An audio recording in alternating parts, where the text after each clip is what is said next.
One little additional comment, which I didn't mention anything about, here where Prabhupada says, half-naked ladies in the street do not command any respect, but as shy sweeper's wife commands respect from all. So this is really a very good point. You know, if a woman walks around half-naked,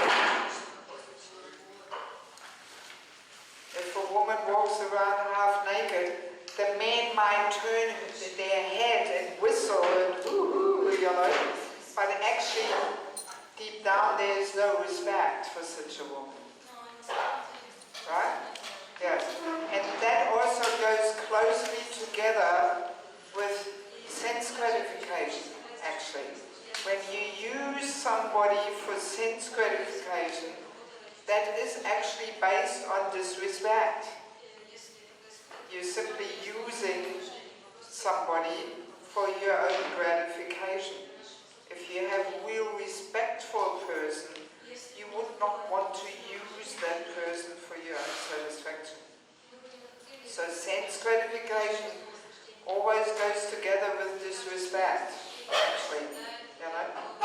So if a woman simply offers her body for sense gratification, a man might take advantage of it, you know. And as you were playing in your role play, she might be pregnant and you say, see you later, we are equal, you know, nice knowing you, you know, so goodbye. You know, he might take advantage of it, but deep respect he will not have for such a woman, actually. You know? Yes. And most men would not want to marry such a woman. You know? Most husbands don't want a woman who shows her body to all different men. You know? They want a wife where they are the only ones who, you know, can see her body, you know, in a more intimate way, you know. But not somebody who's making a show of her bodily beauty there to all other men, you know. He would be in anxiety all the time, you know. Right? Okay? Any more final questions about this topic of chastity? Everybody deeply understands now what it means to be chaste? Okay, good. So, part 2 of the session is how to address women. So probably many of you know that this is indeed a bit of a controversial issue in ISKCON. And actually, yeah, it's almost building up that there's more tension over this, whether a woman should be called Mataji or Prabhu or Pravi, or the latest thing is Devi. Huh? Only for the husband. Yeah, that's what I always thought, you know. Devi is only the husband calls his wife Devi because she is like Lakshmi Devi, she is like the goddess. This is reserved for the husband. So what is this now? Any man calls any woman Devi? You know, but there's some proposal there. And then another confusion is like Devaki, Devi, Dasi. The Devi is not connected to the person who's got the name. It's Devaki is the Devi. Yes, not the person who's got the name. She is Dasi. She's not Devi. She's Dasi. She serves Devaki Devi. She's the servant of Devaki Devi. She's the Devi. Right? Yes. So many misunderstandings there, you know. That, yes, well. Actually, Prabhupada referred to the Devi Dasis, the dancers in Mayapur. He said they're a kind of prostitute. Okay. That's the way Prabhupada said. So, like you're saying, to refer to the lady as Devi being part of her name, no, it's the Dasi of the Devi she is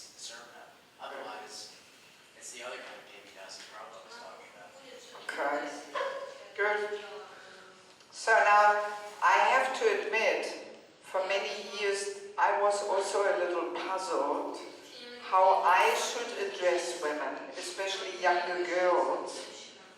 Because when I joined Krishna consciousness, I joined in Australia. So, in those days, all the women were calling each other Prabhu. That's how I grew up, yes. That's all I knew. You know? Yeah, the idea was, yes, we should see each other as master, we are servant, so we were calling each other Prabhu. So and then when I went to former Soviet Union there for preaching, I tried my best to introduce this, but somehow it didn't take off. Nobody accepted it, you know. I was, you know, in the classes I was giving to the ladies there, and I was telling them, yeah, you know, we can also call each other Prabhu, but it just didn't take off. Nobody took it up. So, okay, you know. Well, and then for quite a few years I was also a little confused, you know, and then only through my time in Bangladesh there I more deeply understood the whole topic, more deeply. So now let's do a quick little exercise. Let's ask the women, how do you feel if somebody calls you Mataji? How do you feel? Okay? Huh? Very nice. Any other? Respected. Anything else? Just spontaneously. Yeah, it creates a little, the intimacy is broken when somebody calls you Mataji. A bit more distance. Create some respectful distance. Anything else? Do we have anybody who doesn't like it at all? No. Yes. I mean, it's interesting to see how you get sometimes such different answers. Some people really love it, but then in some courses I've given, some people say, I can't stand it. I hate it. Yes, yes, yes, yes. It does exist. So all right, here we don't have. I mean, interestingly, I observed a little bit where are these ladies coming from who don't like it, and they usually come from parts of the world where there is no strong history of spiritual culture. Actually, yeah, I'm pretty convinced it is connected with that. Places like Australia, New Zealand, America, you know, where nothing is much older than 200 years in regards to the white person, you know. But then in those parts of the world where there is a strong heritage and history of spiritual culture, people usually don't have such a problem with it, you know. So it is obviously connected. Or let's ask the men, how do you feel when you call a woman Mataji? Yes? Very nice. I even call younger woman Mataji. No problems with that. One time, one Mataji told me not to do it, but I said that I would do it anyway. And she just accepted it. So Okay. means that she was also okay with that in the end. She was Indian body? No, she was No. Polish. Polish. Okay. Any other contributions? Yes? I don't like not saying Mataji, but one time I was at the airport and I said Mataji to the woman who was working there.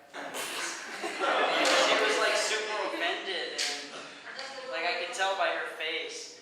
But I had no way of addressing her, so then I said Miss or something, but She probably didn't know what you meant or what. I mean, how would a non-devotee even understand the term Mataji? I realized by her reaction, but I was habitually saying Mataji, and I said Miss or something, but yeah. Madam.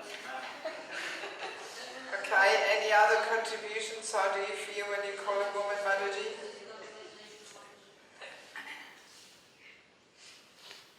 Yes. You feel respectful by just calling that? Yes. Yes. I mean, sometimes Men are afraid to call a woman Mataji. They're insecure. They don't know. You know, I've even experienced that when I was taking part in the GBC meetings, that some men were calling me Devaki Mataji Prabhu.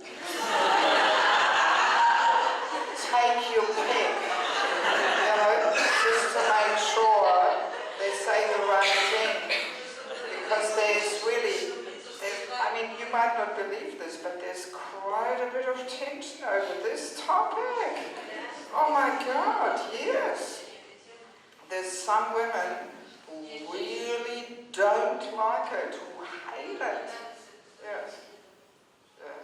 Whenever I meet someone for the first time and I call them Mataji, I always look and see what is the reaction. And if there's a scowl or dropping the head or whatever, then I don't do it again. Yes, yes. I mean, there's really a lot of ladies who don't appreciate it at all. And that's why, you know, a lot of men become very insecure. They don't know how to address a woman. They don't want to do the wrong thing. As we were saying, for the man's heart, very painful to be the loser in the eyes of a woman. You know, so they don't want to do the wrong thing. You know? Yeah. Yes. Yeah.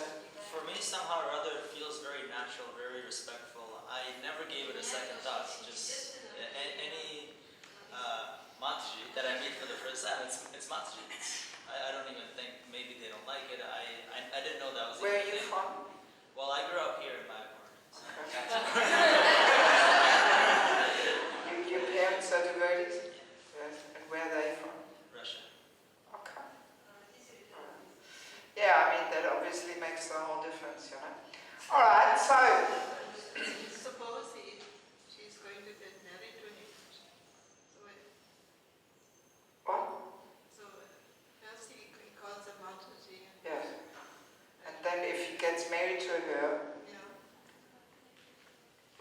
well, then he will not call her Mataji anymore. But that's not a reason not to call a woman Mataji, because, see, in a conjugal relationship, the Vatsalya relationship is always included. Yes. Conjugal, you know, Madhurya is Dasya, Sakya, Vatsalya plus Madhurya. So, you know, in a conjugal relationship, there's always the mood of servitor, there's the mood of friendship, and there's also the aspect of parental affection there. And then plus the conjugal. You know, this is often an argument that one should not call a woman Mataji because one might marry one of those. And then, you know, how is she now my wife and before I was seeing her as mother? No problem.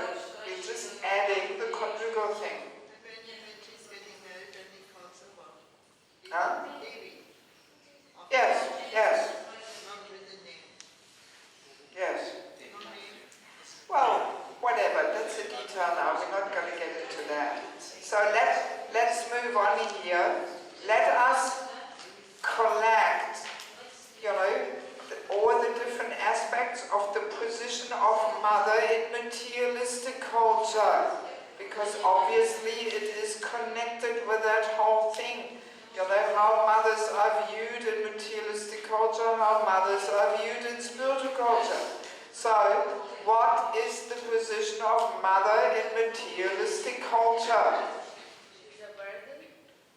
Well, when my mother, she was pregnant and she didn't leave when a baby, the devotees in the temple told, oh, so that we cannot give any donation. So it's kind of burden, you know, that she has to be. Well, burden, yeah, alright, she can't be such a contributing member. Even when she's old, they want to give to the. Yeah, that's a different topic. No, but let's think to mother. You know, what is position of mother in materialistic culture? She cannot be such a contributing, Yeah. you know, force. So, what does it mean? How is her position regarded? Lift your hand, don't just call it out, otherwise I can't see who is saying what and I hear stereo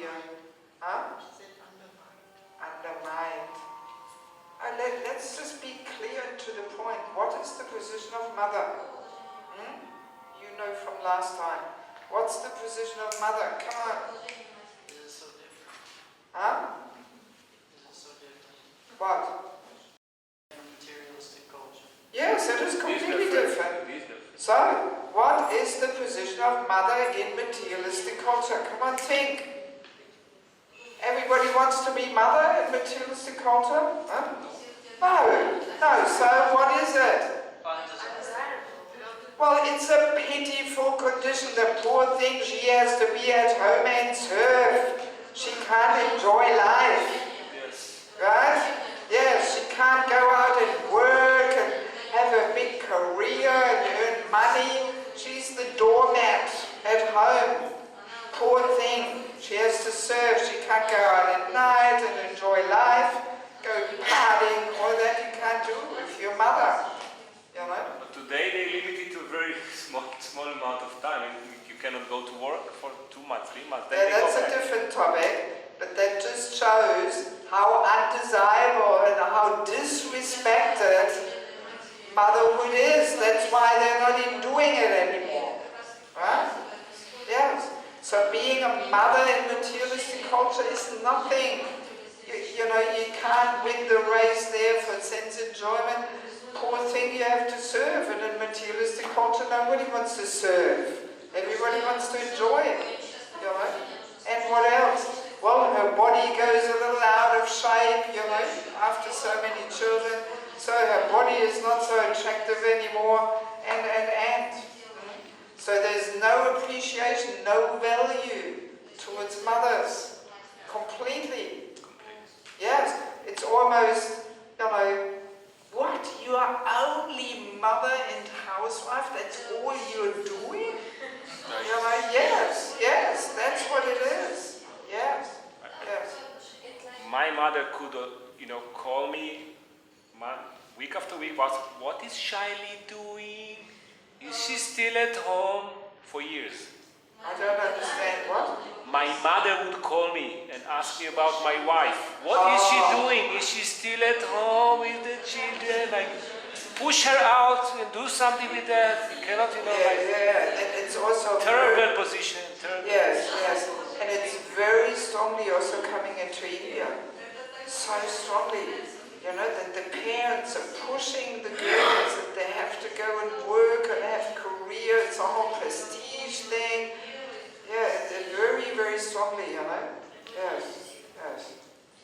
The reason why yesterday someone just said that why girls are getting married at the age of 30. The reason parents are focusing on girls' career, That's right. you know, educated, independent. That's the first thing parents put in girls' mind. Yes. Be independent. Yes. Education takes a role, Yes. and then the reason why divorces are like so new thing nowadays. What was the last thing? The divorces are like so new thing. Divorce. It just And it's really increasing. Yes. it's just coming in and Yes. culture. Yes, definitely. And it comes because Krishna's system is out of place. You know? Yes. And it all starts with the equality thinking. That's the root cause of the whole problem. You know? That creates this whole effect, you know, that everything goes out of place. So let's get back to the mother. Also, even in materialistic culture, mother means someone you have to respect. You can't enjoy. And in materialistic culture, no one is seeking after things to respect. They only want to receive respect, not really so enthusiastic to give it. So when you call someone mother, even in materialistic culture, there's still some understanding that there has to be some modicum of respect and distance. Well, see, I wouldn't call it materialistic culture. It simply means there is a little trace of spiritual culture still there. Yes, because in every country, actually, in every part of the world, you find something, you know, of a spiritual culture still. Depending on which part, you find more or less. And as we said, this is very much connected with the standard of life. The more higher the standard of life is, The more people have money in the pocket, the more sense gratification becomes the goal of life, the more spiritual culture is pushed out of the way. You know, in those countries where life is more simple, like Russia, Ukraine, Eastern Europe, and there's not the money in the pocket that people can make sense gratification the top goal. And therefore, there's usually more spiritual culture still there. You know? So it's very much related to just that. At this point, I want to share one funny little story, which I heard some years ago. Bhakti Chaitanya Swami was telling here in Mayapur, in the Bhagavatam class. It was some verse about mother. So Bhakti Chaitanya Swami told the story. I think he had it from internet somewhere or something. One woman goes to some government office to apply for some social welfare money. And she has to fill in some form. And there's the question, what is your profession? So she was writing mother and housewife. So this man behind the counter, he said, sorry, this is not a profession, you can't write this. So, and then she was saying, well, but that's what I've been doing for the last 15 or 20 years. So they had a whole argument. And she took an empty form and stormed out, went home. So then at home she filled in the form again, and at profession she wrote, family and child raising technologist.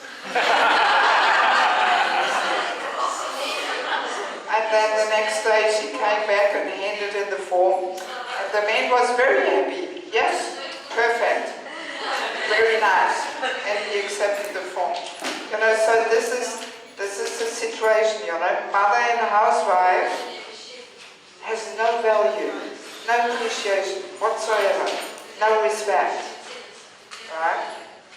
Yes? Just wanted to share something very small that yesterday I watched some internet experiment that they did on internet, and they just put one woman with, like, you know, showing her kind of breast, and men were looking at her and would say compliments, and then they put a woman who's breastfeeding a baby, and people would come, so disgusting, cover yourself, you know, and even women would say, and men would say that, and then the person who did the experiment would put them together, and then other men would come and again would say, oh, cover yourself, you're so disgusting, you know, how to do this in public. And then he would say, so why this woman who's showing her breast is okay, and this one who's feeding her baby is disgusting? But that's natural, you know, and it's so kind of perverted. Yeah, people's, you know, perception of things is very perverted and distorted. And the natural motherly thing they find weird, you know. Women say, you're crazy, cover yourself, so Day and night. Huh? Day and night. Day and night, yes. So now let's move on to spiritual culture. What is the position of mother in spiritual culture? Yes? Yes, she is the first guru for the living entity. First guru. Yes. Very most important function actually the mothers are playing. What else is she doing? She has another really important function. to give the cultural values and etiquettes to the child.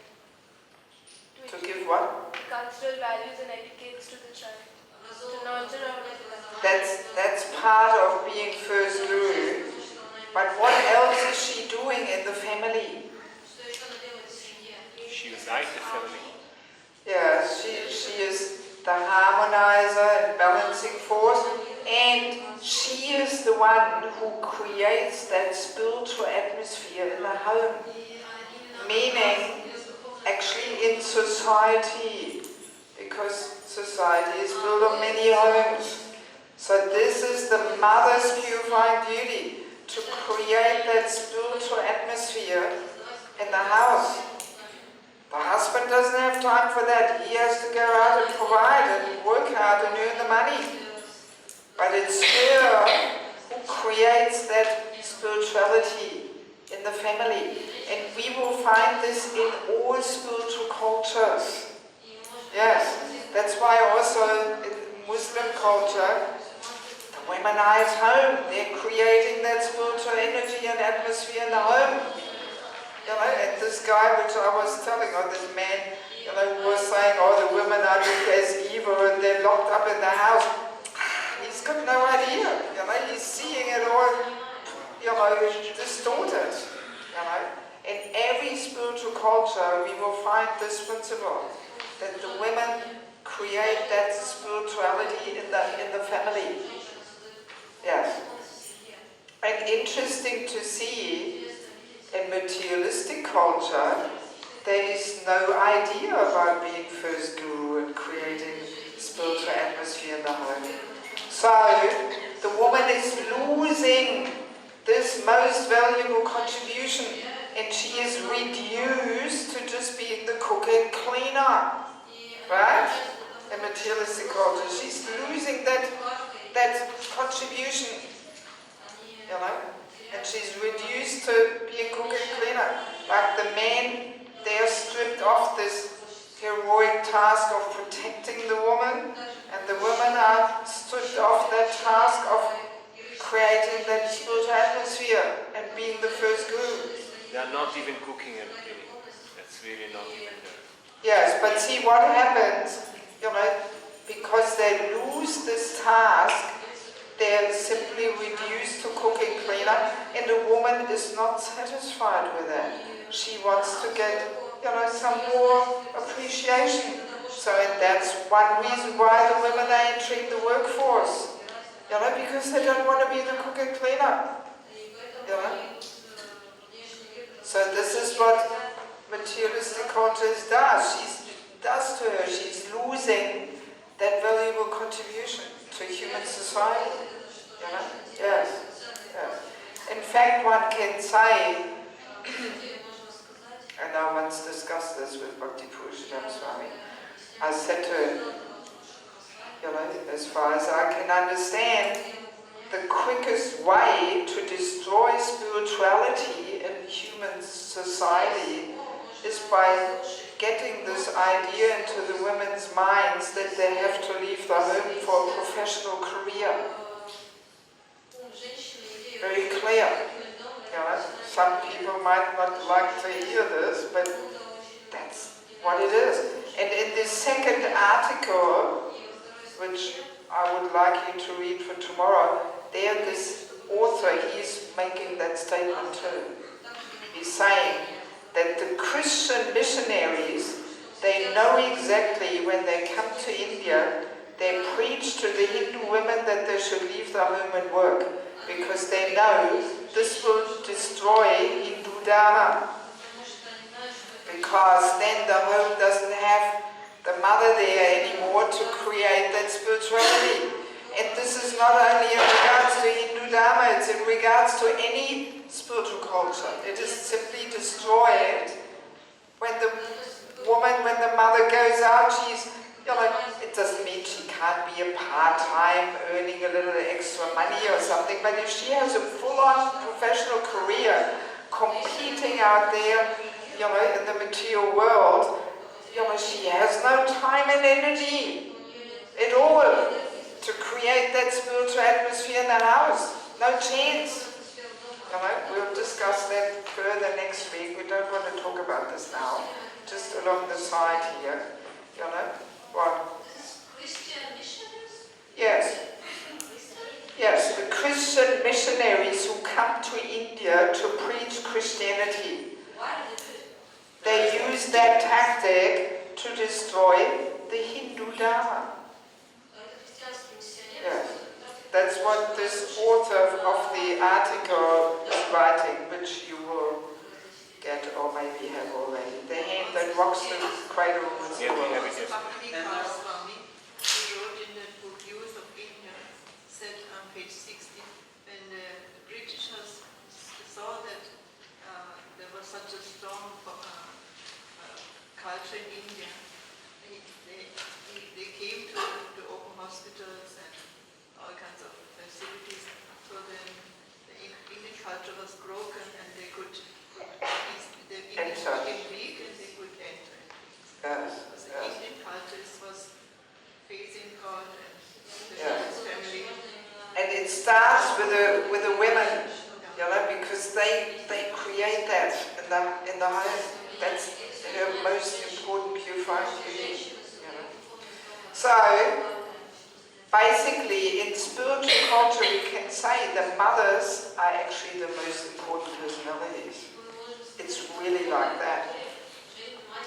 Those devotees here who are Indian-bodied, you probably know this. Matru Devo Bhava, Pitru Devo Bhava, Acharya Devo Bhava, Atiti Devo Bhava, right? You know this? Yes.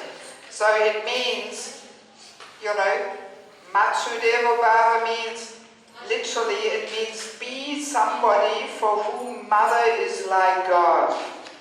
And then Pitru Devo Bhava, be somebody for whom father is like God. Acharya Devo Bhava, who teaches like God. Atiti Devo Bhava, the uninvited guest is like God. So mother is on the top of the whole order here, you know. So we can almost say mother comes actually right after Krishna, the mother comes. Most important. Yes. So I mean, understanding all this, you know, how mothers are so differently viewed in these two cultures, it makes it very clear why some ladies just hate being called mother, right? Because in materialistic culture, she's just the doormat. She, you know, she's the poor thing who has to serve it out. So nobody wants to be a mother there, right? Also, many people might have not experienced a good mother. And that might be another reason why people hate to be called mother. Because their mother, you know, was a nightmare for them or something. You know? Yes. Yes. So I mean, there's so many reasons there why people are averse, you know. But just the fact that Krishna is giving us 7 mothers, and out of these 7 mothers, 5 are human mothers, which are, let's quickly collect them. What are the 5 human mothers? Real mother, guru's wife, nurse, king's wife, brahmana's wife. Yes, so, I mean, that just shows how many women in society are actually playing that role of mother. You know, brahmana's wives. I mean, we've got plenty of brahmanas. King's wife, we can, if we apply it in ISKCON, could also be the managers, the leaders, you know, like little kings. So their wives also considered to be mother. And then, yeah, guru's mother can also be Shiksha Guru, you know. A guru's wife can be Shiksha Guru also. I mean, there's so many mothers there actually in society. It just shows how important this mother, being mother is. You know, Krishna is not giving us 7 fathers, it's 7 mothers. Yes, yes. Yes, and Mother Earth, you know, Mother Earth and Mother Cow. So, and Bhaktivedanta Maharaj once sent me a quote from Manu Samhita where it says that mothers are 1,000 times more important than fathers. 1,000 times. Wow. Yes, yes. And that's true. And usually children who don't see mother all the time, they have psychological issues. So it's Definitely. Yes, yes. Especially the first 5-6 years are so important. Mother has to give all her attention, all her energy to the child. Especially if men don't get that motherly attention and affection and care, very difficult for them to be celibate. Because for the rest of their life, they're running after this feminine energy in form of perverted sex life. That's why the world these days is becoming more and more perverted. Because people don't have a proper mother anymore. Yes, yes, it's directly connected like that. And not only for men, for women too. If women, girls, young girls don't have a caring mother, they become all insecure and complexes, and they always have to bring attention to themselves, and yeah, it's a whole thing. And people very easily carry this kind of luggage for the rest of this lifetime with them, you know? Yes. So mothers are such important personalities we don't even understand. You know? Yes. Super most important. That's why last year we had an annual program here of our Institute for Spiritual Culture, and the topic was celebrating the glories of our mothers. Because really my understanding is, if we want to get anywhere in establishing spiritual culture, we have to start with the mothers. As long as our mothers don't want to be mothers, they always have this idea of this child is stopping me in my spiritual life, in my progress. The child will feel this. It will hate Krishna consciousness. It's a whole thing. When Prabhupada was on this planet, actually Krishna Mataji, you know Krishna Mataji, she was telling a very heart-moving story on this program last year. She was telling when Prabhupada was on the planet, one young boy, all of a sudden he was saying, I hate Krishna. And everybody was shocked. Why did he hate Krishna? And he was saying, because Krishna has taken my mother away from me. Yes. Krishna has taken my mother away. How old? How did this happen? Well, because in the early days we were so fanatic, we were neglecting the children completely in the name of preaching Sankirtan and. I mean, there was terrible stories going on where the children were just locked in a room and neglected, and the motto was, Lord Chaitanya would personally take care of them. Yes, yes. I mean, we don't want to talk too much about it, but I'm not criticizing, but we have to learn from our mistakes, you know. It was simply immaturity. Yes, immaturity. You know. Prabhupada said that the children are the first to forgive the mother. Yes, but still because of this whole materialistic conditioning, you know, and it is to some extent still going on, I'm sorry to say. I see it all the time, you know, in Western countries, the young girls, they don't want to be mothered, they hate it. Yes. People just handing over the children to the maid and anyway, this has to be deeply established, you know, the importance of mothers, even also from the manager's side, you know, often, I mean, I remember some years ago in the Bhagavatam class, the question came up, is it devotional service to take care of your children? Well, and the answer was, you know, well, maybe if you do also some service or something. Yeah. It's so deep because we all carry this materialistic conditioning so deep with us that it's subconscious that we have no appreciation and respect for others. You know, we are surrounded, if we live in the Western world, we are surrounded by this, and it infiltrates our consciousness. You know, we don't even realize it. We take it into our spiritual practice. So it's a whole thing. Girls education, higher education, and Training, education. And then the mothers, if they want that the child, the daughter goes working. We'll talk about that next week. Let's move on because we've got only 20 more minutes and I want to get this through. Not that I don't value everybody's contribution, but I have to keep it a little on track here, otherwise we don't manage. So, apart from all that, that was just the introduction, just giving us a clear understanding that mothers are viewed so differently in these two cultures.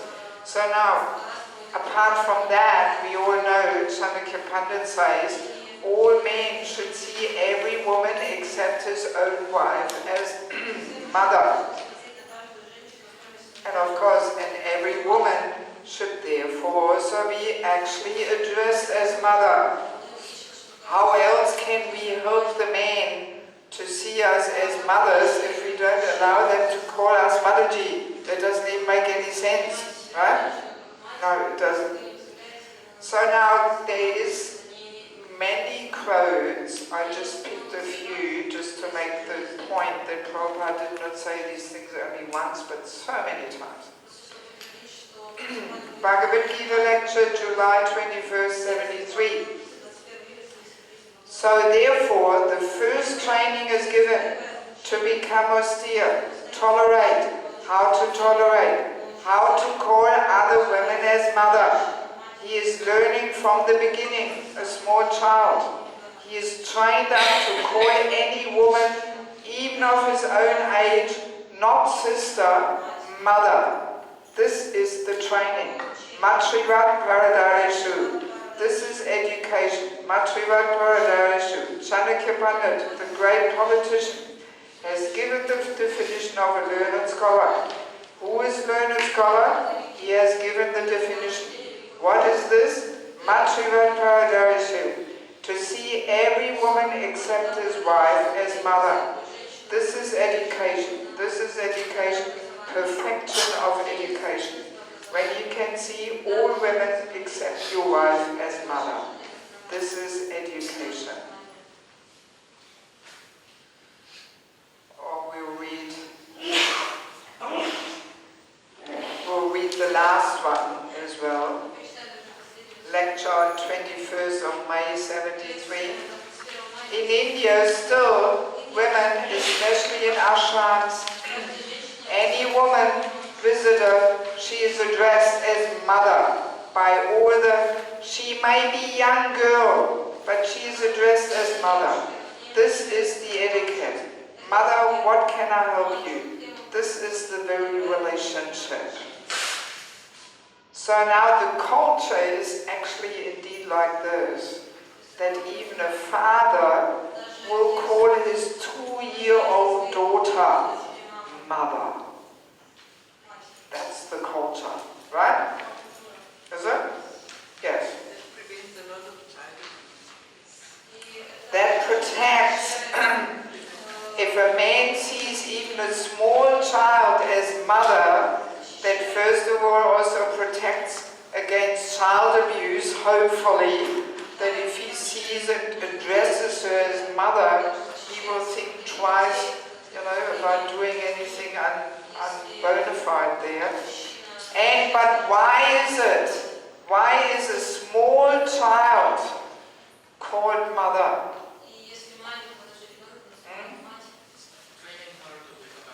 Yes, so she naturally grows into this role of serving as mother because, as we said, it's the most important role in human society is mother.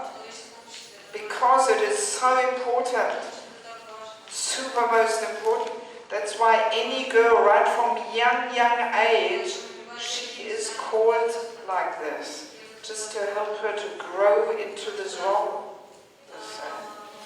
So it's definitely got nothing to do with the age, because often when I ask people, how do you feel calling a woman as Mataji, then or how I ask the women, how do you feel being called Mataji?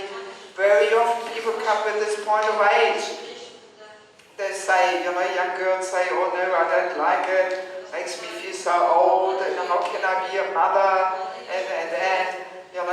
or the men say, how can I address a young girl as Mataji, she cannot be my mother. No, it's not a physical thing whether she can be your mother or not, that's not the point. It's much deeper than that. It's the mood of serving as mother. That's the whole point.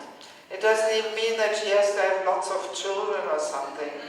Even if she doesn't have any children, still she's meant to serve in that mood of mother. Even as a preacher, you can have that mood of serving as mother. You know, not competing with other male preachers, but facilitating them and, you know, and helping them and assisting them and being a motherly figure there, you know, yes. So, of course, you know, mother also means, what does mother mean? When are we only mother? We women have to learn how to act like mother. So what does it mean, acting like mother? What's one of the main key things? Love and care, affection. Yes, love and care, affection. What else? Selfless, sacrifice. Selfless, yes. What else? The main thing. Service. Service, main thing. She's a well-wisher, so she wouldn't distract them. No lust, no sexual vibes, no showing off there. That's not mother. Yes, that's the main thing. You know? Yes. So that's where we ladies have to work on, that we become true mothers. No, you know, sexual energy there and showing off and. That's not mother. Yeah, that's the whole thing. So that trains also the young girl right from young age to behave like that. You know, not having, you know, this lusty energy there, you know. So now another thing is in regards to addressing women as Prabhu. Prabhu refers actually to a male declination linguistically. It is connected to men. Prabhu cannot be connected to a female. We don't say Radharani Prabhu or Saraswati Prabhu or something, or Durga Prabhu. You know? No. It's always male Prabhu. Krishna is the supreme Prabhu, you know, and all the females are addressed Srimati, Shri. This is all, you know, or Devi, or Mother Parvati, Mother Durga. You know, it's actually, even linguistically, there's no real room for this Prabhu in connection with women. But they don't have any evidences why they say this? Because I'm sure they should. There is. I'm just getting there. Okay, sorry. No problem. Let me see if I have forgotten anything else before we get there. Well, the confusing thing is that Prabhupada himself did on some occasions address ladies as Prabhu. Yes. Only a few times, only a few ladies, but he did. Yadava Prabhu told me personally that he was in the room when Prabhupada was addressing his wife as Prabhu. And that's what brings about the whole confusion and the whole discussion, that especially those ladies, you know, insist that this is how Prabhupada wanted it. Yes. So now, one thing is understanding how women and mothers have been so neglected and, you know, also mistreated and not valued, the mothers. To call a woman Prabhu who comes from materialistic culture, it would be a feeble attempt to give her more respect. Right? But a woman coming from spiritual culture, she would not like to be called Prabhu, you know, because she realizes a mother is always master, but she is so much more than master. That's the whole point. Mother is so much more. as we said, Vatsalya, it includes Dasya. Right? So a woman who knows the spiritual culture, she would never like to be called Prabhu, because actually she would feel to be reduced to be only Prabhu. The whole motherly affection is not acknowledged. Prabhu, pretty dry and formal, Yes. But mother, so affectionate, In fact, once I had a pretty interesting experience in Bangladesh. One senior devotee, senior brahmachari, he took now sannyasa actually. He once said to me, our Guru Maharaj is our father, and you are our mother, and mother more important. And I was a little surprised, And I said to him, really? Mother more important? And he put his hand on his heart and said, yes, mother more affection. Wow, and that really struck me, that really impressed me.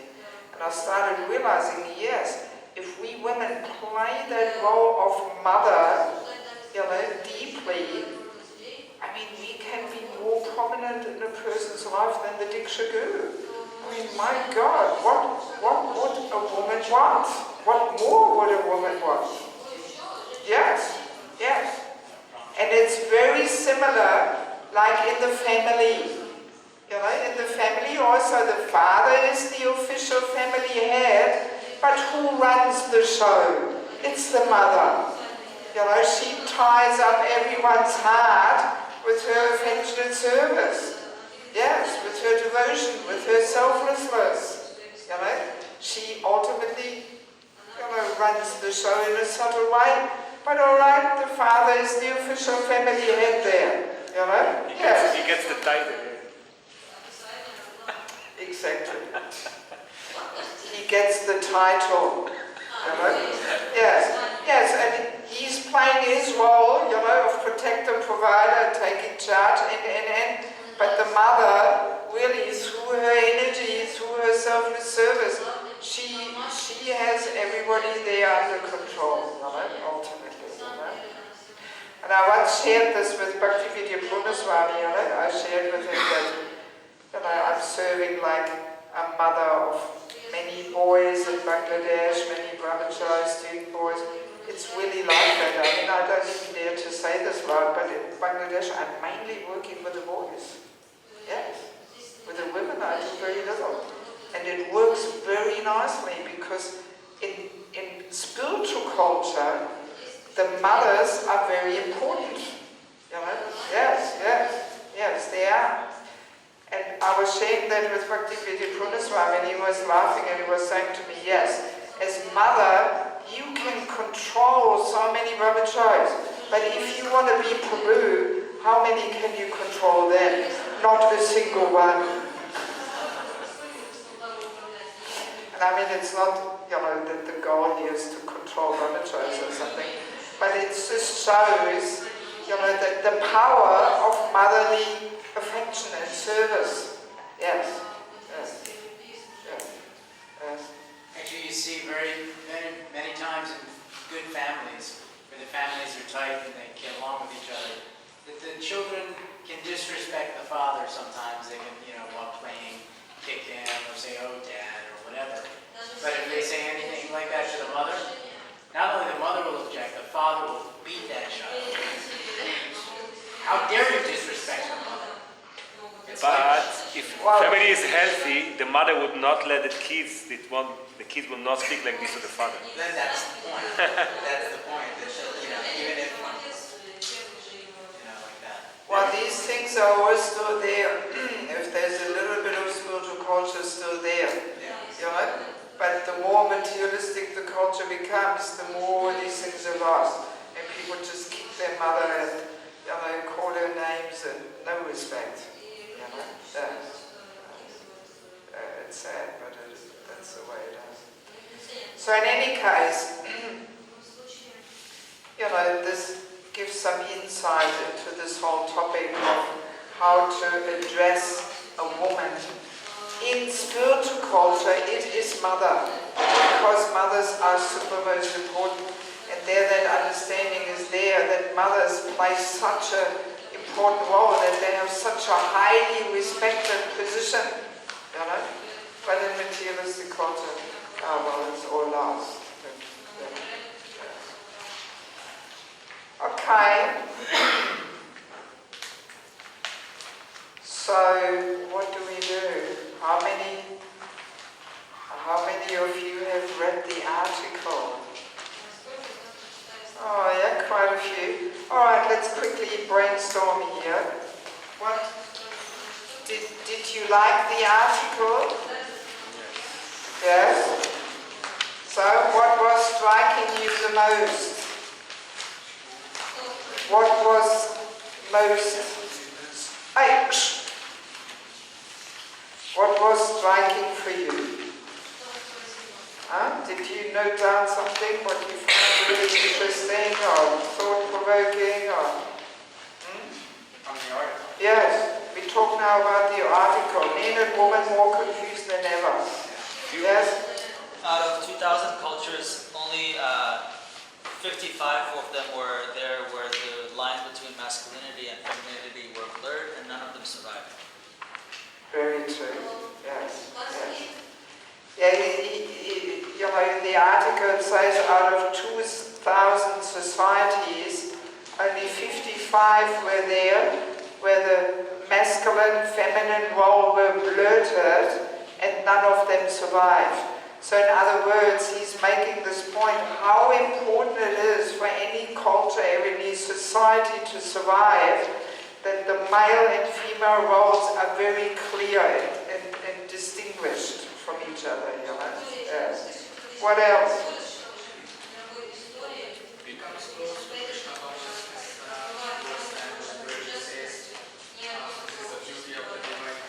Yes, that he can see a divine plan there. I mean, he is some Christian, pretty famous Christian writer, you know, that he's got this idea of divine plan, you know, and how he's also talking about this protecting and providing, you know, how this is for the man such an important function, and if a man, a family man is undermined in that function, you know, that he loses interest in even being part of the family. He doesn't feel needed, you know. He gives all statistics about men who are not married. Yes, that's where I got that from. I mentioned it Single men earlier. comprise between 80 to 90% of most of the categories of social pathology. Yes. Pathology. Yes. So it gives like a list of crimes that the single men are doing. Yes. How their energy is not channeled. If they get married, suddenly they become serious in life, more Yes. Also, I found very thought-provoking, you know, that this whole thing was a conscious thing done, a conscious brainwashing propaganda there in America about this TV show, how, you know, this modern picture of a woman was presented and not a single one was a mother, you know. And then that one woman called him to say that, hey, all the books that, you know, were disappeared from the library. Yes. All the books disappeared from the library where some traditional roles of men and women were described. They all disappeared. So it was really a consciously... This is the most demoniac culture of America. It's unbelievable. Yes. Most demoniac culture. Yes. And also in the end he said it the same, Prabhu said it, so in the end he says that boys and girls should be taught that sexes are equal in worth, but very different from one another. Girls should know that they are girls and boys should know that they are boys. Yes. See, and this is why in spiritual culture the girls are always really brought up, you know, with all decorations and this and that, you know, really, so that they grow in this role of being women, you know. I was, for many years years I could not even understand that. I was always thinking, God, in India, why do they always dress up the little girls like this and all that? So, here you will not see that a young girl walks around in pants and doing climbing the trees or something. But the girls are really trained to be girls and women. And the boys are trained to be boys and men. And like that people grow into their roles. But in materialistic culture, especially today, this is all very diffuse, and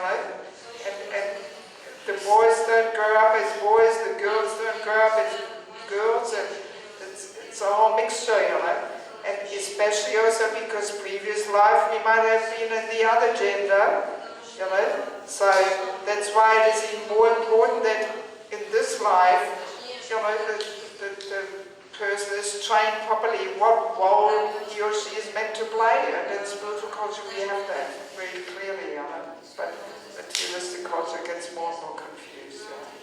So last exercise, turn to the neighbor, share what realization are you taking out of here today. I hope you're taking something out. What's the realization of the day?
I need one more minute of your attention. First of all, who is group number 2?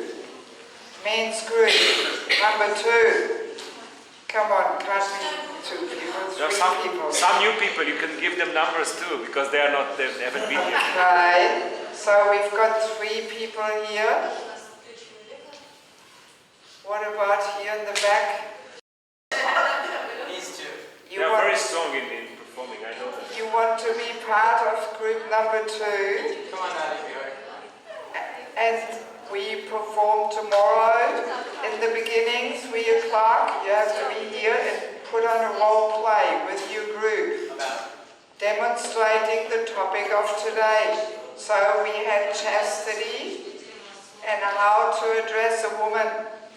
And we want 5-minute role play, not a whole long drama, but just 5 minutes, like we saw this morning, this afternoon.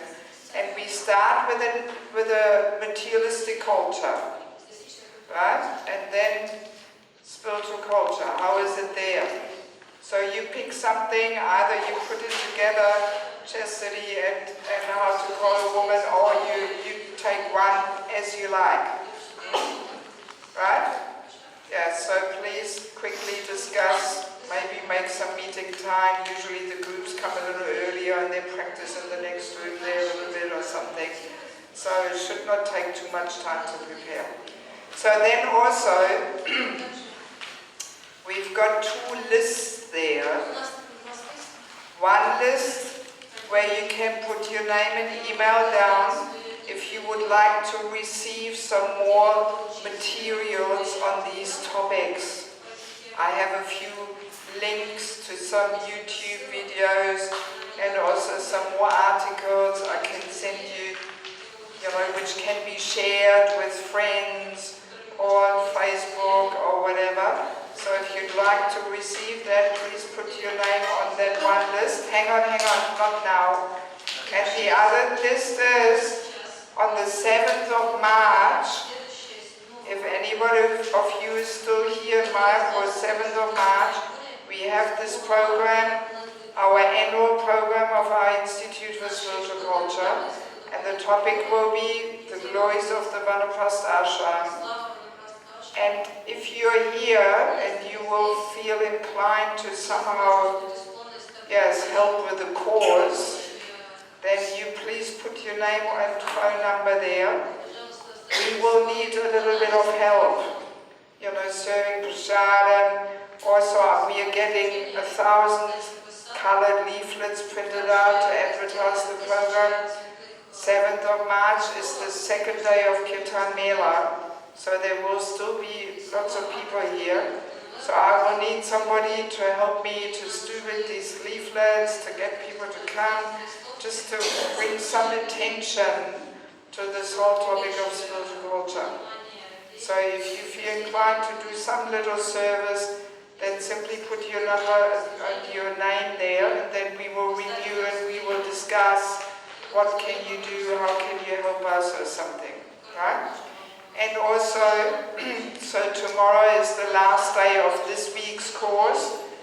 Please take a feedback form there. Are the feedback forms out there also? Yes? Yeah. And please give us a little bit of feedback.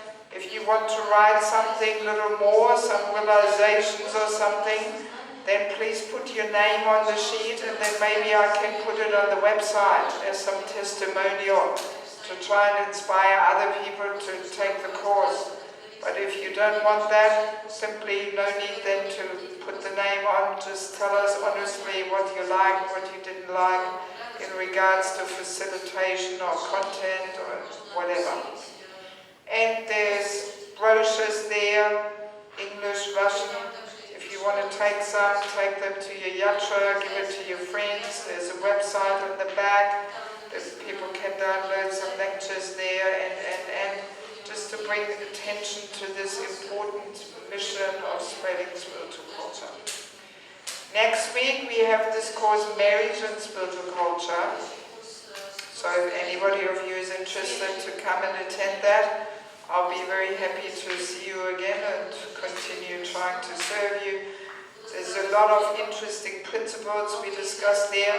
It's interesting for people even if they're not married or they never even plan to get married or whatever.